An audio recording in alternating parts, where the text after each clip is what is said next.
Hunter হান্টারের part 8 সবাইকে স্বাগতম। আগের পার্টে আমরা দেখেছিলাম ফ্যান্টম ট্রুপের যে জানোয়ার ছিল সে কুরাপিকার কাছে পৌঁছে গেছে, আর কুরাপিকাও এই জানোয়ারের জন্যই অপেক্ষা করছিল। তারপরে এরা দুজন একটা শুনশান জায়গার মধ্যে চলে আসে যেন এদের লড়াই করার সময় এদেরকে কেউ ডিস্টার্ব না করতে পারে। উবোগিন কুরাপিকাকে জিজ্ঞাসা করে, তুই কে রে ভাই, তোরে তো আমি আগে আর কখনোই দেখি নাই। তখন কুরাপিকা উত্তর দেয়, আমি তোর প্রশ্নের উত্তর দিতাছি, তুই প্রথমে আমার প্রশ্নের উত্তর দে। তুই যে মানুষগুলোকে মেরে ফেলোস তোর কি তাদের কথা মনে থাকে? এতে উবোগিন বলে, সবাইকে মনে রাখি না, যদি সে স্ট্রং হয় শুধু তাকে মনে রাখি। আর এই প্রশ্ন করার কারণে উবোগিন বুঝতে পারে যে কুরাপিকা ওর কাছ থেকে প্রতিশোধ নিতে চায়। উবোগিন জিজ্ঞাসা করে যে তুই কার প্রতিশোধ নিতে চাস? কুরাপিকা তখন বলে যে কার্টা ক্ল্যানের। তবে উবোগিন মানে এই জানোয়ারটা কার্টা ক্ল্যানের সম্পর্কে জানেই না, তাদেরকে মেরে শেষ করে দিয়েছে কিন্তু তাদের সম্পর্কে জানেই না। কুরাপিকা বলে যে একটা ছোট ক্ল্যান যাদের কাছে স্কারলেট আই আছে, 5 বছর আগে ফ্যান্টম ট্রুপ আমাদের ক্ল্যানের উপরে আক্রমণ করেছিল। উবো বলে আমার মনে নেই, কিন্তু আমি 5 বছর আগে মেম্বার ছিলাম, তার মানে আমিও সেখানে ছিলাম। কুরাপিকা আবার জিজ্ঞাসা করে, যখন তোমরা কোনো নির্দোষকে মেরে ফেলো তখন তোমাদের মাথার মধ্যে কি চিন্তা থাকে? কেমন লাগে যখন তুমি কোনো দুর্বলকে মেরে ফেলো? তখন এই জানোয়ারটা বলে যে সত্যি করে যদি বলি তাহলে অনেক মজা পাই। তখনই কুরাপিকা নিজের ন্যানকে রিলিজ করে আর বলে যে তোর এখন আমি চিচিং ফাঁক করে দিব। যেটা শুনে উবোগিনও নিজের ন্যানকে রিলিজ করে। সে বলে যে তোর মতো গাদাগুলোর উপরে আমার খুবই মায়া হয়, তোরা কিছু না জানি নাই প্রতিশোধ নিতে আয়া ফরস পরে মারা খাস। স্যার আপনি একটু বাইরে গিয়ে আবার ঢুকেন, আমরা আপনাকে দাঁড়ায় সম্মান করি। তারপরেই সে মাটির মধ্যে অনেক জোরে একটা ঘুষি মারে। কুরাপিকা তখন সাথে সাথে সেখান থেকে সরে গিয়ে নিজের চেন দিয়ে উবোগিনের উপরে আক্রমণ করে। কুরাপিকা লাগাতার একের পর এক অ্যাটাক করতেই থাকে, কিন্তু উবো যেমন তেমন করে সেগুলোকে ডজ করে ফেলে আর মনে মনে চিন্তা করে তার চেনগুলো অনেক বেশি ভয়ানক। আমি বুঝতে পারতাছি না সেই চেনগুলোকে কিভাবে ব্যবহার করছে, আর তার ন্যানের কারণে এই চেনগুলো আরো বেশি ভয়ানক হয়ে গেছে।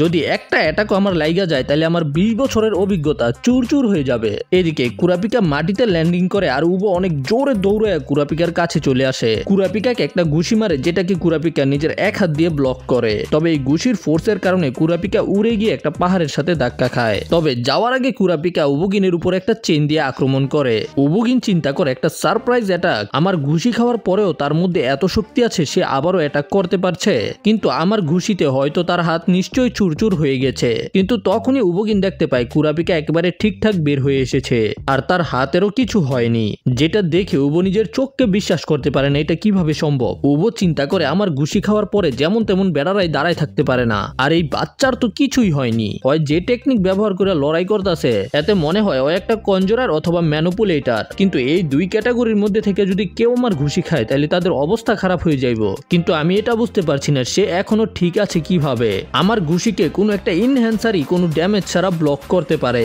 তখন কুরাপিকা উবোগিনের কাটা জায়গায় লবণ লাগিয়ে দেয়, এটা বলে যে তোমার মধ্যে কি এতটুকুই শক্তি আছে? আমার মনে হয়েছে আমার কেউ বেলুন দিয়া ধাক্কা দিছে। যেটা শুনে উবোগিন রাগে একেবারে ফেটে যায়। তখন উবোগিন বাপ নিয়ে বলে যে তোর কি মনে হয় এখানে কি চলতেছে? আমি নিজের পাওয়ারে শুধু 20% ব্যবহার করছি, কিন্তু এখন যে আমি আক্রমণ করব সেটাকে তোমার জন্য থামানো ইম্পসিবল বলে তো ইম্পসিবল হবে। তারপরে উবো কুরাপিকার উপরে আক্রমণ করে দেয়। তবে কুরাপিকা সেখান থেকে ব্যানিশ হয়ে যায় আর উবো এদিক ওদিকে খুঁজতে শুরু করে। আর কুরাপিকা পিছন দিয়ে আসা ওর পিঠের মধ্যে একটা ঘুষি দিয়ে পিঠ ব্যাক্কা কইরা ফেলে। উবোগিন নিজেকে সামলানোর আগে কুরাপিকা ওর পিঠের মধ্যে আরেকটা কিক কইরা দেয়, তারপরে ওর ঘাড়ের মধ্যে আরো একটা অ্যাটাক করে। উবো পিছে ঘুরে একটা ঘুষি মারার চেষ্টা করে, কিন্তু কুরাপিকা আবারও সেখান থেকে ব্যানিশ হয়ে যায়। উবো নিজের মনে মনে চিন্তা করে এটা কি ভাই, আমি নিজের জীবনে কখনোই এইরকম অপোনেন্টের সাথে লড়াই করি নাই। ওই কি কোনো ইনহ্যান্সার, ম্যানুপুলেটর অথবা কনজুরার, আমি কিছুই বুঝতে পারতাছি না। তখন কুরাপিকা বলে যে আমার আফসোস হইতাছে আমি তোর উপরে নিজের চেন দিয়ে অ্যাটাক করি নাই, এখন বাহানা বানাই না বন্ধ কর আর আমার দেখা যে তোর মধ্যে কত শক্তি আছে। তুই কি আসলে ফ্যান্টম ট্রুপের সবচেয়ে বেশি শক্তিশালী মেম্বার? আমার তো তোরে দেখা মনে হইতাছে না, আমার মনে হইতাছে তোর সাথে লড়াই করে আমার সময় নষ্ট হইতাছে।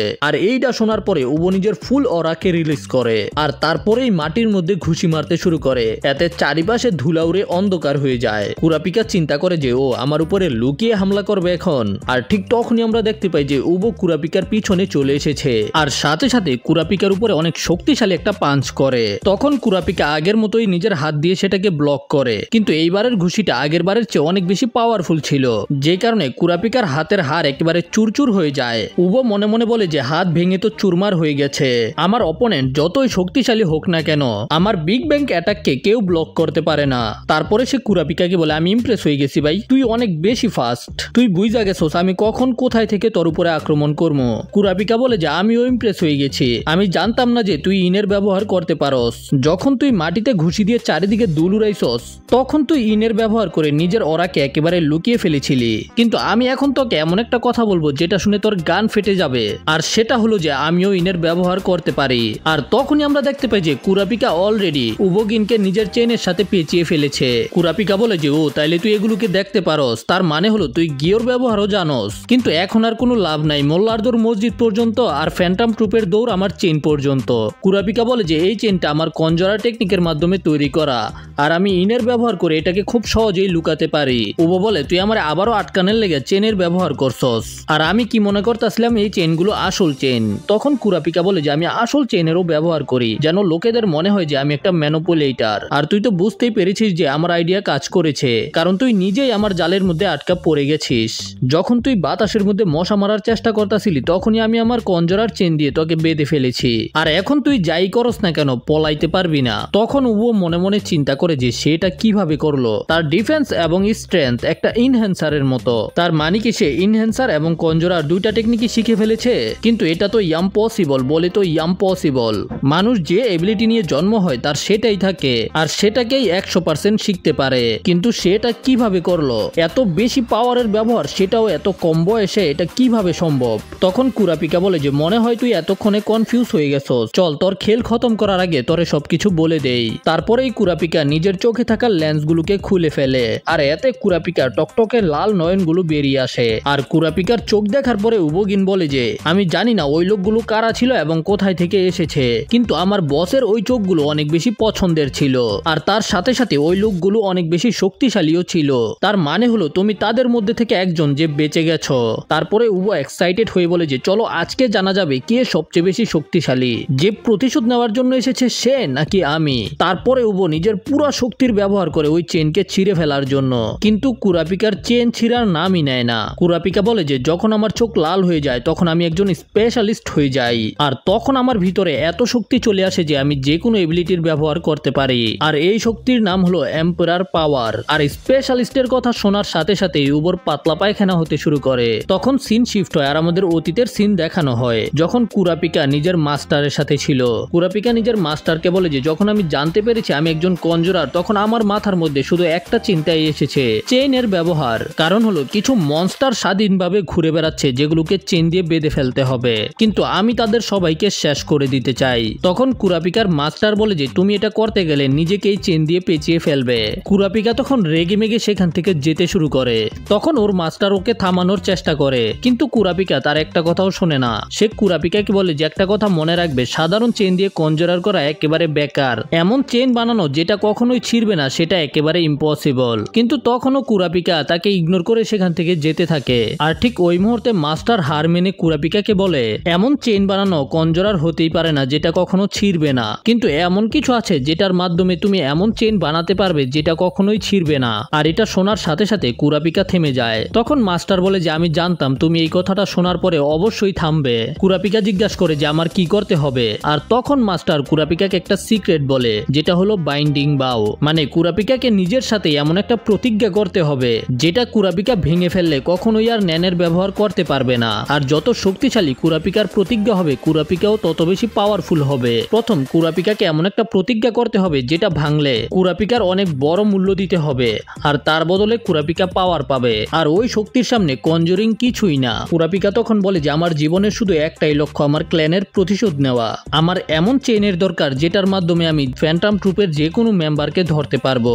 তখন কুরাপিকা বলে যে তার মানে হলো তুমি তোমার এই শক্তি শুধু স্পাইডারদের উপরে ব্যবহার করবে। এটা হলো বাইন্ডিং বাওয়ের প্রথম ধাপ, আর এখন বাকি হলো কুরাপিকা এই পাওয়ারের বদলে কি প্রতিজ্ঞা করবে। তখন কুরাপিকা বলে যে আমি আমার জীবনকে বাজিতে লাগাবো। আর তখনই আমরা দেখতে পাই যে কুরাপিকার চোখ লাল হয়ে গেছে আর কুরাপিকার অরা অনেক বেশি বেড়ে গেছে। আর এটা দেখার পরে মাস্টার বলে যে যখন তোমার চোখ লাল হয়ে যায় তখন তোমার অরা অনেক বেশি বেড়ে যায়, তো চলো এখন আমরা আবার তোমার ওয়াটার ডেফিনেশন চেক করি। আর তারপরেই কুরাপিকা জানতে পেরেছে যখন কুরাপিকার চোখ লাল হয়ে যায় তখন কুরাপিকা একটা স্পেশালিস্ট হয়ে যায়, মানে ওই সময় কুরাপিকা সব এট্রিবিউটের ব্যবহার করতে পারে। আর এখন বর্তমানে এসে উবগিন কুরাপিকাকে বলে যে তার মানে হলো তুমি একজন স্পেশালিস্ট, তুমি সব ধরনের ন্যানের ব্যবহার করতে পারো। আর তখনই আমরা দেখতে পাই কুরাপিকা নিজের হাত থেকে আরেকটা চেন বের করে, আর ওই চেনের ব্যবহার করে উবগিনের ঘুষি খাওয়ার পরে কুরাপিকার যে হাতটা ভেঙে গিয়েছিল সেটাকে সাথে সাথে হিল করে ফেলে। আর এটা দেখার পরে উবো আরো বেশি শক্ট হয়ে যায় আর নিজের মনে মনে বলে যে আমার আমার অ্যাটাকের কারণে তার হাতের হাড্ডি চুরচুর হয়ে গেছে,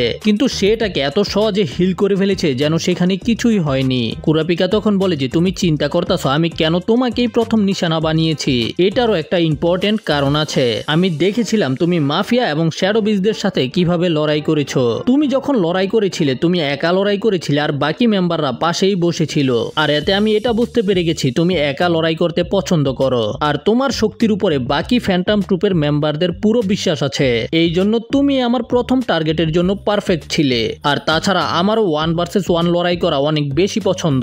একটা ইনহ্যান্সার যে অ্যাটাক এবং ডিফেন্সের দিক থেকে সবার থেকে বেশি স্ট্রং, তোমার মধ্যে ওই সবকিছু ছিল যেটা আমি আমার প্রথম শিকারে খুঁজে বেড়াচ্ছিলাম। আমি দেখতে চেয়েছিলাম যে আমার চেন কি বাকি মেম্বারদের উপরে কাজ করবে কিনা। আর আমার চেনের মধ্যে একটা স্পেশালিটিও আছে যে আমার চেনে পেঁচিয়ে যাবে তার মধ্যে আমার জেটসু কাজ করতে শুরু করবে। আর এই কারণে এখন তুই তোর অরাকে অ্যাক্টিভ করতে পারতি না। আর এখন যদি তোর মনে হয় যে তুই এই চেন থেকে মুক্ত হতে পারবি, এটা তোর ভুল ধারণা। তখন উবো আবারও চেনকে ছিঁড়ে ফেলার চেষ্টা করে। এই জন্যই আমি নিজের অরাকে অ্যাক্টিভ করতে পারছি না। কুরাপিকা বলে যে আমার জেটসু তোর অরাকে রিলিজ করতে দিবে না, এই কারণে তোর আমার চেনকে ছিঁড়ার জন্য নিজের শক্তিকে ব্যবহার করতে হবে। তো যদি ফ্যান্টম ট্রুপের ফিজিক্যালি সবচেয়ে শক্তিশালী মেম্বার আমার চেনকে ছিঁড়তে না পারে তাহলে চিন্তা করো যে বাকিদের কি অবস্থা হবে। উবো মনে মনে চিন্তা করে যে আমি কিছুই করতে পারছি না শুধু তার জেটসুর কারণে। এই বাচ্চার ওরা অন্য সবার থেকে অনেক বেশি আলাদা। যদি কেউ একবার তার জালে আটকা পড়ে যায় তাহলে তার কাম তামাম হওয়া একেবারে নিশ্চিত হয়ে যাবে। এর মানে হলো সে একেবারে রেডি হয়ে এসেছে আমার সাথে লড়াই করার জন্য। আর তখনই কুরাপিকা গিয়ে উবোগিনের পেটের মধ্যে একটা জোরে ঘুষি মারে। কুরাপিকা বলে যে আমার ঘুষিও তোমার উপরে ভালোই ড্যামেজ দিতাছে। আমি এখন যে কোনো মেম্বারের সাথে লড়াই করতে পারবো, এমনকি তোমার লিডারের সাথেও। এই জন্য তোর জন্য ভালো হবে যদি তুই আমাকে সবকিছু বলে দেস।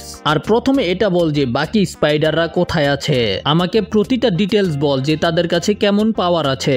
যদি তুই সবকিছু বলে দেস তাহলে তোরে বেশি কষ্ট দিয়ে মারতাম না। তারপরে কুরাপিকা আরেকটা ঘুষি দিয়ে বলে যে এখনো তোর কাছে সময় আছে, আমাকে তাড়াতাড়ি বল যে তুই এই বিষয়ে কি চিন্তা করতাছস। তখন উবো বলে যে আমাকে মেরে ফেল। আর তারপরে কুরাপিকা এই জানোয়ারকে একের পর এক ঘুষি মারতে থাকে। আর এতে এই জানোয়ারের অবস্থা ওলাবিলের মতো হয়ে যায়। কুরাপিকা বলে যে আমার মাথা খারাপ হয়ে যাচ্ছে, মানুষের রক্তের গন্ধে আমার হাত পা কাঁপতে শুরু করেছে। আর প্রতিটা খুশিতে তোর হাড্ডি ভেঙে যাওয়ার শব্দ আমার মাথাকে খারাপ করে দিচ্ছে। আমাকে এটা বল যে তুই এত নৃশংসভাবে মানুষদেরকে মারস কিভাবে। তোর কি একবারও একটা মানুষকে মারার সময় এই জিনিসগুলো অনুভব হয় নাই? তখনও উবো বলে যে আমাকে মেরে ফেল। আর তখন শেষে এসে কুরাপিকা নিজের সবচেয়ে পাওয়ারফুল অস্ত্র দিয়ে অ্যাটাক করে, যেটার সম্পর্কে আমরা পরে আরো সম্পূর্ণভাবে জানতে পারবো। কুরাপিকার এই চেনটা সরাসরি উবোর শরীরের ভিতরে গিয়ে তার হার্টকে পেঁচিয়ে ধরে। কুরাপিকা বলে যে এটা তোমার জন্য শেষ সুযোগ, আমি তোমার হার্টকে এখন ধরে রেখেছি।